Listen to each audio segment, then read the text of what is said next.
রব্বুল আলামিন বলেন, আমি দুনিয়াতে মানুষ সৃষ্টি করেছি যাদেরকে আমি অনেক সম্পদ দিয়েছি, কিন্তু সন্তান দেই নাই। তারা মনে মনে ভাবে আমি অনেক সম্পদের অধিকারী, অনেক মালের অধিকারী, কিন্তু আমার সন্তান নাই, আমার এই সম্পদগুলো খাবে কে? আবার পৃথিবীতে এমন লোক আছে যাদের অনেকগুলো সন্তান আল্লাহ তাআলা দান করেছেন, কিন্তু সম্পদ দান করে নাই। ওই লোকগুলো চিন্তা করে, আমার তো অনেক সম্পদ, আমি এদেরকে খাওয়াবো কেমনে, ভরণ পোষণ করব কেমনে, আমার তো অর্থ নাই। আবার আল্লাহ তাআলা এক শ্রেণীর লোক সৃষ্টি করেছেন, আল্লাহ সুবহানাহু ওয়া তাআলা তাদেরকে সম্পদও দেয় নাই, আবার সম্পদও দেয় নাই। কথা বলেন ঠিক কিনা? এজন্য আল্লাহ বলে, আল মালু ওয়াল বানুনা যিনাতুল হায়াতিদ দুনিয়া। আল্লাহু আকবার পড়েন। আল্লাহ বলে, আমি দুনিয়াতে সম্পদ আর সন্তান মানুষকে দান করেছি অলংকার হিসাবে, দুনিয়ার জৌলুস হিসাবে, চাকচিক্য করে। আবার আল্লাহ তাআলা এক জায়গায় বললেন, ইন্নামা আমওয়ালুকুম ওয়া আওলাদুকুম ফিতনাহ ওয়াল্লাহু ইনদাহু আজরুন আযীম। আল্লাহু আকবার। রব্বুল আলামিন বলেন, আমি সন্তান আর সম্পদ তোমাদেরকে দান করলাম তোমাদেরকে পরীক্ষা করার জন্যে, ফিতনা হিসাবে তোমাদের উপরে আমি এগুলো দান করেছি। আল্লাহ সুবহানাহু ওয়া তাআলা পৃথিবীর মানুষকে জানিয়ে দেয়, আমি এই সম্পদ আর সন্তানগুলো তোমাদেরকে এমনি এমনি দান করি নাই বান্দারে, আমি তোমাদেরকে এই সম্পদ দ্বারা পরীক্ষা করব। তোমাদেরকে আমি আল্লাহ সুবহানাহু ওয়া তাআলা সন্তান দ্বারা পরীক্ষা করব। এই সম্পদের জন্যেই মানুষগুলো হালাল হারামের বিচার করে না, কোন পথে টাকা ইনকাম করে সেই বাক বিচার করে না। সন্তানকে বড় করার জন্যে, সন্তানকে সুশিক্ষায় শিক্ষিত করার জন্যে, সন্তানকে বড় চাকরি বাকরি দেওয়ার জন্য মানুষ ঘুষ আর সুদের এই মহামারীর মধ্যেও আক্রান্ত হয়ে যায়। কথা বলেন ঠিক কিনা? আল্লাহ সুবহানাহু ওয়া তাআলা জানিয়ে দেয়, বান্দারে আমি তোমাদেরকে পরীক্ষা করার জন্য দুইটা জিনিস সৃষ্টি করেছি তোমাদের জন্যে, একটা ছাড়া তোমরা কোনো কিছুই তো হতে পারো নাই। আল্লাহ বলে, আল্লাযী খালাকাল মাউতা ওয়াল হায়াতা লিয়াবলুয়াকুম আইয়ুকুম আহসানু আমালা। আল্লাহু আকবার। আল্লাহ তাআলা দুনিয়াবাসীকে জানিয়ে দেন, ও আমার বান্দারা শোনো, আমি তোমাদের জন্য দুইটা জিনিস সৃষ্টি করেছি, একটা হলো হায়াত আর একটা হলো মাউত। এই হায়াত আর মাউত দিয়া তোমাদেরকে আমি রব্বুল আলামিন পরীক্ষা করতে চাই। এই পরীক্ষার হলে বসে বসে কে তোমরা পাস করতে পারো আর কে ফেল করবা, আমি এটা দেখতে চাই। কেমনে দেখতে চাই? পরীক্ষায় কারা উত্তীর্ণ হবে? লিয়াবলুয়াকুম আইয়ুকুম আহসানু আমালা, যাদের আমলগুলো ভালো হবে তারাই পরীক্ষায় উত্তীর্ণ হয়ে যাবে। সুবহানাল্লাহ পড়েন। এই জন্য আমাদের আমল ভালো করার দরকার আছে না নাই? আরো জোরে বলেন, আছে না নাই? পৃথিবীতে আপনি যত মানুষ দেখবেন, এদের একটাই কাজ, যারা অপরাধী হয়ে যায়, অপরাধের সাথে জড়িত হয়ে যায়, এরা সীমালঙ্ঘনকারী, এরা সীমালঙ্ঘন করার কারণে তারা অপরাধের সাথে জড়িত হয়ে যায়।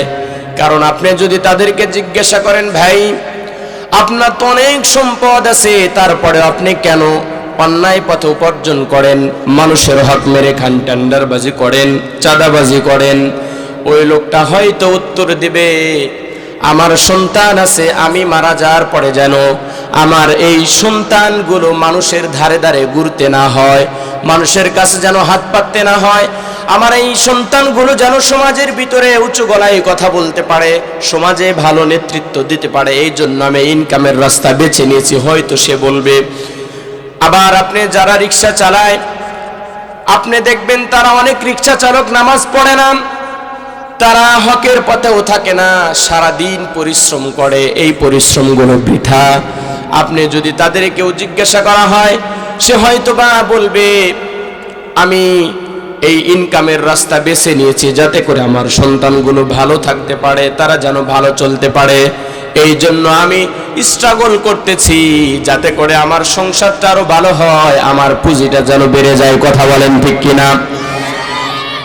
আল্লাহ সুবহানাহু ওয়া তাআলা বলেন, এই যারা নামাজ রোজা করে না, আল্লাহর হুকুমত কায়েম করে না, আল্লাহর জমিনে আল্লাহর দ্বীনকে প্রতিষ্ঠার আন্দোলন করে না, এরা হলো সীমালঙ্ঘনকারী।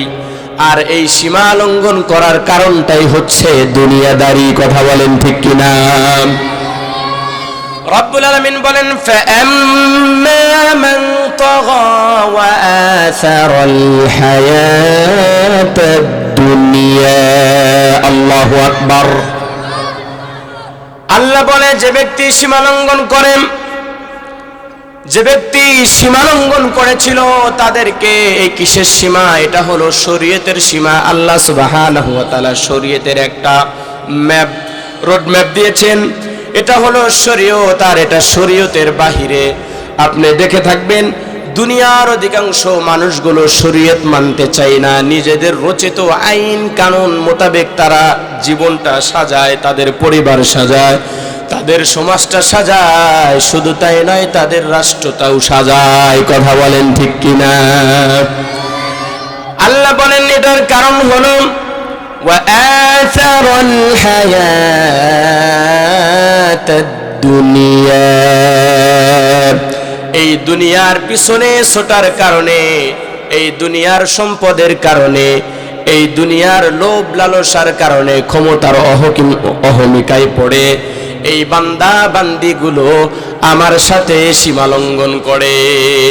আমি যে তাদের রব তারা মানতে চায় না, আমি যে তাদের আইন দাতা, আমি যে তাদের বিধান দাতা, এটা এই বান্দা বান্দিগুলো মানতে চায় না, কারণ তাদের ভিতরে লোভ লালসা ঢুকে পড়েছে। হ্যাঁ ভাই, দুনিয়াতে চলতে গেলে অর্থ সম্পদের দরকার আছে না নাই? থাকার জন্য ভালো ঘরের প্রয়োজন, চলার জন্য গাড়ির প্রয়োজন, অর্থের প্রয়োজন আছে।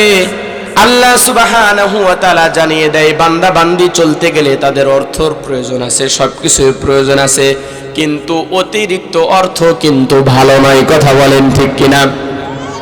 আমরা নৌকা চিনি না? নৌকা আর পানির সাথে ভালো বন্ধুত্ব, অর্থাৎ নৌকা পানি ছাড়া চলতে পারে না। কথা বলেন ঠিক কিনা? আপনি যদি ডাঙায় নৌকা চালাতে চান, নৌকা চলবে না, পানিতে নামালে নৌকা চলবে কি চলবে না? আপনি যদি নৌকা যদি এরকম মনে করেন, পানিতে তো চলতেছি, আমি তো অনেক পানির উপর দিয়ে চললাম, পানি তো আমার ভালো বন্ধু, ভালো কথা, নিচে রাখি কেমনে, আমি নিজে ফুটো হয়ে যাই আর পানিটা আমার ভিতরে নিয়ে আসি, বলেন তো নৌকা ডুববে না উপরেই থাকবে? নৌকার জন্য পানিটা প্রয়োজন, কিন্তু সেটার নিচে অতটুকুই তার জন্য প্রয়োজন। কিন্তু নৌকার তলাটা যদি ফুটো করে দেওয়া হয়, যখন ওই পানিটা ভিতরে নিয়ে আসবে তখন নৌকাটা ডুবে যাবে, ধ্বংসর কারণ হয়ে যাবে পানিটা। আল্লাহ সুবহানাহু ওয়া তাআলা এটাই জানিয়ে দিচ্ছেন বান্দারে, ওয়া আসারাল হায়াতাদ দুনিয়া, এই দুনিয়ার জন্য তুমি যদি পেরেশানি থাকো, তুমি যদি আমার সাথে সীমালঙ্ঘন করো, তাইলে তোমার ধ্বংসের কারণ হয়ে যাবে এই দুনিয়া। জোরে কোন নাউজুবিল্লাহ। আল্লাহ বলেন, ফাইন্নাল জাহিমা হিয়াল মাওয়া। আল্লাহু আকবার। আল্লাহ বলে, যারা দুনিয়ার পিছনে সময় ব্যয় করবে, আমি রবকে বাদ দেয়া অন্যায়ভাবে চলাফেরা করবে, এই বান্দা বান্দিদেরকে আমি আল্লাহ তাআলা জাহান্নামে নিক্ষেপ করে দেব। নাউজুবিল্লাহ পড়েন। পক্ষান্তরে আল্লাহ তাআলা জানিয়ে দেন, ওয়া আম্মা মান খাফা মাকামা রাব্বিহি ওয়া নাহান নাফসা আনিল হাওয়া। আল্লাহু আকবার। আল্লাহ তাআলা জানিয়ে দেয়, যারা রবের বান্দা, যারা রহমানের বান্দা, এদের ব্যাপারে আল্লাহ তাআলা জানিয়ে দেয়, যাদের দেহের ভিতরে যাদের হৃদয়ের ভিতরে রবের ভয় আছে, পরকালে রবের সামনে উঠতে হবে এই ভয় করে, ওই বান্দা বান্দিগুলো কখনোই আল্লাহর সাথে সীমা লঙ্ঘন করে না। সুবহানাল্লাহ পড়েন। তাদের নফসকে খারাপ কাজ থেকে বিরত রাখে। মনে করেন দুইজন সরকারি কর্মকর্তা একই অফিসে অথবা ভিন্ন অফিসে চাকরি বাকরি করে, তাদের স্কেল সমান। একজন ওসি সাহেব, দিনদার ওসি সাহেব, তার বাড়িতে যাইবেন, দেখবেন দিনাপাত চলে, ভালো ভালো বিল্ডিং দিতে পারে নাই, ঢাকা শহরে বাড়ি করতে পারে নাই। আবার ওই একই স্কেলের বেতনদারি আরেকজন সরকারি কর্মকর্তা, চাকরিজীবী মানুষ, ঢাকা শহরে 10 তলা বিল্ডিং আছে না নাই? আরো জোরে বলেন আছে না নাই? ওই বান্দা আল্লাহকে ভয় করে না, ওই যে সীমা লঙ্ঘন করে বসে আছে, দুনিয়ার পিছনে ছুটে বেড়াচ্ছে, এ তো বুঝতেছে না যে আসলে আল্লাহকে পাইলে সব পাওয়া হয়ে যায়। কথা বলেন ঠিক কিনা? আর যেই বান্দা বান্দিগুলো রহমতের বান্দা, রহমানের বান্দা যারা, তারা চিন্তা করে আমার রবের সামনে আমাকে দাঁড়াতে হবে, আমার আল্লাহর সামনে আমাকে দাঁড়াতে হবে, সেখানে আমাকে হিসাব দিতে হবে। আমি যদি অন্যায়ভাবে দুনিয়ার থেকে চলে যাই, আমার রব আমার উপরে রাগান্বিত হয়ে যাবে, আমাকে জাহান্নামী বানিয়ে ফেলবে। অতএব আমি আমার রবকে দেখে ভয় পাই, যদিও তার কাছে সুযোগ থাকে সুদ ঘুষের অন্যায় করার মতো, কিন্তু যখন রবের কথা মনে হয়ে যায় তখন আর ওই বান্দাটা সেই অন্যায় কাজটা করতে পারে না। কথা বলেন ঠিক কিনা? আল্লাহ বলেছে সূরা আরাফের মধ্যে, ইন্নামাল মুমিনুনা আল্লাযীনা ইযা যুকিরাল্লাহ ওয়াজিলাত কুলুবুহুম ওয়া ইযা তুলিয়াত আলাইহিম আয়াতুহু যাদাতুহুম ঈমানা। আল্লাহু আকবার। রব্বুল আলামিন বলেন, যারা ঈমানদার, যারা মুমিন, তারা আল্লাহর কথা স্মরণ হওয়ার সাথে সাথেই তাদের দিলটা কম্পন শুরু হয়ে যায়। আল্লাহু আকবার। এই জন্য যারা ভালো বান্দা, তারা আল্লাহকে দেখে ভয় পায়, পরকালে রবের সামনে দাঁড়াতে হবে এই চিন্তা ভাবনা করে। একটা মিসাল দেই, ভালো বুঝে আসবে। মনে করেন একজন রাজার দরবারে, রাজা অর্থাৎ আগের জামানার একজন রাজা বলেছে তার প্রজাদেরকে, মন্ত্রী মিনিস্টারদেরকে বলেছে, তোমরা আমার কাছে যা চাইবা আমি তাই দিব। অতএব আর একটা কথা বলেছেন, আগামীকালকে আমার রাজদরবারে এসে যে যেটা হাত দিয়া ধরবা সেটা তোমাদের হয়ে যাবে। সুবহানাল্লাহ পড়েন। তোমরা যদি কেউ আমার সিংহাসন ধরো, স্বর্ণে খচিত চেয়ার, এটা তার হয়ে যাবে। কেউ যদি স্বর্ণের পেয়ালাটা ধরো, যে আগে ধরতে পারবা সেটা তার হয়ে যাবে। এরকম ভাবে ওই রাজদরবারে যা যা ছিল উন্মুক্ত করে দিল রাজা তার প্রজাদের জন্য, মন্ত্রীদের জন্য। পরের দিন যখন অফিস টাইম হয়ে গেল, ওই বান্দাগুলো, মন্ত্রী যারা ছিল, তারা রাজদরবারে চলে আসলো আগে আগে। আসার পরে কেউ চেয়ার ধরেছে, কেউ পেয়ালা ধরেছে, কেউ টেবিল ধরেছে। এরকম দামি দামি স্বর্ণ রূপ্য খচিত যেই দামি দামি জিনিসগুলো আছে সেটা তারা হাত দিয়ে ধরলো। ধরার পরে ওই রাজার যে পাখা দিয়া বাতাস পড়ে দুই পাশে, দেখছেন না আপনারা, এই একজন আল্লাহর বান্দা হাফসি গোলাম, তার ঠোঁটগুলো মোটা মোটা, কালো দাঁতগুলো এলোমেলো, এইরকম রেওয়াতে এসেছে। মানে একটা কিতাবের মধ্যে এসেছে, এটা কিন্তু হাদিসের কোনো গল্প না, হাদিসের কোনো বাণী নয়, এটা হলো মানুষের উদাহরণ দেওয়ার জন্য, বুঝানোর জন্য বুঝাচ্ছি। তখন ওই বান্দাটা কোনো কিছু না ধরে শুধু রাজাকে ধরে আছে। সুবহানাল্লাহ পড়েন। রাজাকে ধরেছে। রাজা জিজ্ঞেস করলো, তুমি তো এই দরবারের ভিতরে সবচেয়ে গরিব মানুষ, সবচেয়ে মিসকিন তুমি, তারপরেও এই মন্ত্রীরা বড়লোক মানুষ, ওরা তো স্বর্ণের পেয়ালা ধরলো, স্বর্ণের চেয়ার ধরলো, তুমি কেন আমাকে ধরলা? তখন বলতেছে, যারা স্বর্ণের চেয়ার নিয়েছে, যারা স্বর্ণের পেয়ালা নিয়েছে, টেবিল নিয়েছে, আরো যা যা আছে এগুলো নিয়েছে, তারা হলো সবচেয়ে বোকা। এটা শোনার পরে মন্ত্রীদের মাথায় রাগ উঠবে কি উঠবে না? সে বলতেছে, মূর্খ বলে কি, আমরা যদি বোকাই হইতাম তাইলে আমরা দাস থাকতাম, তুই মন্ত্রী হয়ে যাইতি। না, আমরা বোকা না, তুই বোকা। তার কথা ঠিক আছে কিনা বলেন? দাস বলতেছে না না, আপনারাই বোকা, আমি চালাক। সুবহানাল্লাহ পড়েন। রাজা বলতেছে তুমি যে চালাক এটা যদি প্রমাণ না করতে পারো তাইলে তোমাকে শুলে চড়ানো হবে, তোমাকে ফাঁসি দেওয়া হবে। আর যদি প্রমাণ করতে পারো তাইলে তোমার জন্য এ রাজা নিছে এর চাইতেও মহা পুরস্কারের ব্যবস্থা আছে। সুবহানাল্লাহ পড়েন। এবার দাস বলে হুজুর একটা কথা চিন্তা করেন, আপনি যেই চেয়ারে বসেছেন এই চেয়ারটা কার? বলে চেয়ার তো আমার। আপনার এই মন্ত্রী এমপি যারা আছে এরা যেই যেই জিনিসগুলো ধরছে এটা কার? বলে আমার। আপনি যেই দেশের রাজা এই দেশটা কার আন্ডারে? বলে আমার আন্ডারে। বলে হুজুর আমি ধরছি কাক? বলে আমাকে। তাহলে আপনি কালকে ঘোষণা করেছিলেন যে যেটা ধরবে সেটা তার, আমি আপনাকে ধরে ফেলেছি, অতএব আপনি আমার, এই রাজ্যটা এখন আমার। সুবহানাল্লাহ পড়েন। আরে বেকুব বান্দাগুলো জানে না, তারা দুনিয়ার পিছনে ছুটে বেড়ায়। রব্বুল আলামিন জানিয়ে দেয় বান্দারে দুনিয়া ছেড়ে দেয়া যদি আমি রবকে ধরো, আমি রবের পিছনে পিছনে ছোট, তামাম দুনিয়ার যা কিছু আছে সব তোমার পিছনে ছুটতে থাকবে। সুবহানাল্লাহ পড়েন। কথা বুঝে আসছে? যেরকম রাজাকে ধরার পরে রাজা তো আমার, রাজার যা আছে সব আমার। আমি যদি রবের হয়ে যাই, রব তো আমার, রবের যা আছে সব আমার। সুবহানাল্লাহ পড়েন। এজন্য দুনিয়ার পিছনে ছোটা যাবে না, কার পিছনে ছুটতে হবে? রবের কাছে ধরা দিতে হবে। কথা বলেন ঠিক কিনা?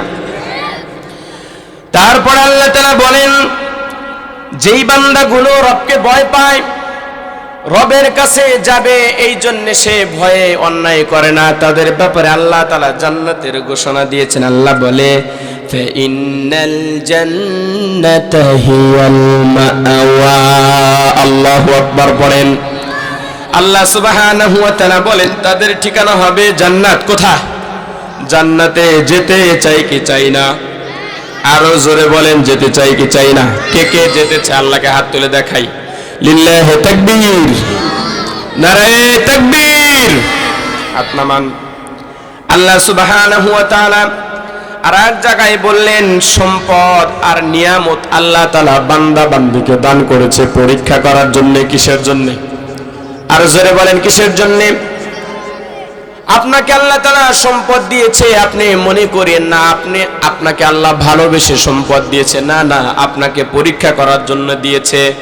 কারুনকে আল্লাহ সুবহানাহু ওয়া তাআলা সবচেয়ে বেশি সম্পদ পৃথিবীর মধ্যে দান করেছিলেন, কিন্তু কারুন মনে করেছিল এটা আমি নিজেই উপার্জন করেছি, এই জন্য আল্লাহ তাআলা তাকে জাহান্নামী বানিয়ে দিয়েছেন। কথা বলেন ঠিক কিনা? আল্লাহ বলে ফাআম্মাল ইনসানু ইযা মাবতালাহু রাব্বুহু ফাআকরামাহু ওয়া না'আমা ফায়াকুলু রাব্বি আকরামান। আল্লাহু আকবার। আল্লাহ সুবহানাহু ওয়া তাআলা জানিয়ে দেয় আমি যেই মানুষগুলোকে নিয়ামত আর সন্তান দান করেছি, সম্পদ দান করেছি, আল্লাহ তাআলা বলেন এদেরকে পরীক্ষা করার জন্য দান করেছি। তুমি যদি এদেরকে জিজ্ঞাসা করো তাহলে ওই সম্পদওয়ালা বান্দা বান্দিগুলো বলবে এটা আল্লাহ তাআলা আমাকে অনুগ্রহ করে ভালোবেসে দান করেছে।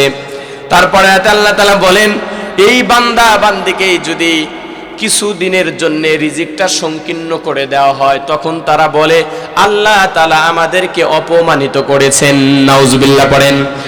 আল্লাহ বলে ওয়া আম্মা ইযা মাবতালাহু ফাকাদারা আলাইহি রিজকাহু ফায়াকুলু রাব্বি আহানান। আল্লাহু আকবার। আল্লাহ বলে আমি যেই বান্দা বান্দিকে সম্পদ দিলাম, যাদেরকে আমি নিয়ামতে ভরপুর করে দিয়েছি, কিছুদিনের জন্য আবার ওই বান্দা বান্দিকে পরীক্ষা করার জন্য কিছু সময়ের জন্য রিজিকটা যখন সংকীর্ণ করে দেই, তখন ওই বান্দা বান্দির কাছে গিয়া জিজ্ঞাসা করবা, তখন তারা বলবে আল্লাহ তাআলা আমাদেরকে অপমানিত করেছে, লাঞ্ছিত করেছে। নাউজুবিল্লাহ পড়েন।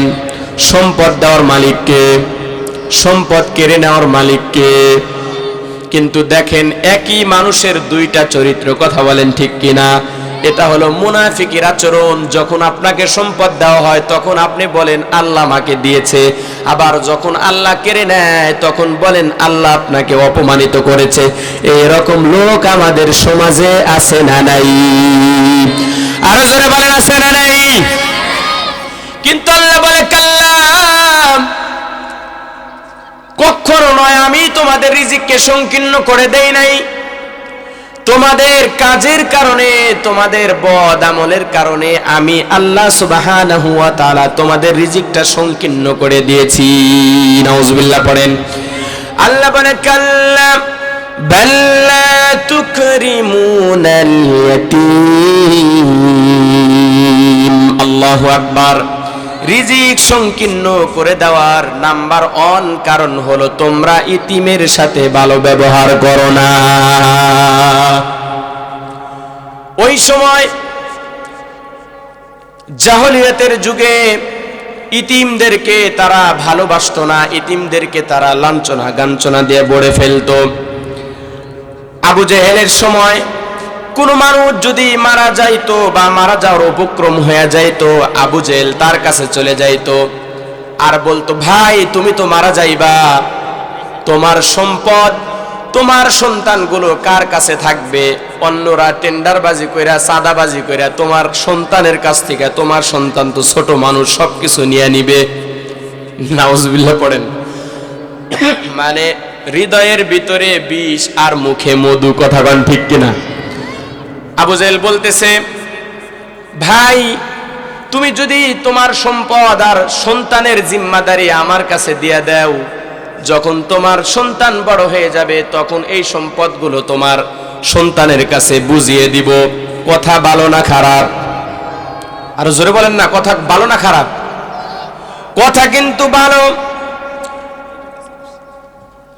আল্লাহ সুবহানাহু ওয়া তাআলা জানিয়ে দেয়, ওই কাফেরগুলো, এই বেঈমানগুলো যখন এ কথা বলতো তখন মানুষগুলো বলতো, হায় হায় আবু জেহেল তো ভালো বলেছে, নেতা মানুষ, আবু জেহেল ভালো বলেছে, আমার সন্তান আর সম্পদ যদি তার কাছে জিম্মাদারি দেয় আর কেউ নিতে পারবে না। কথা বলেন ঠিক কিনা?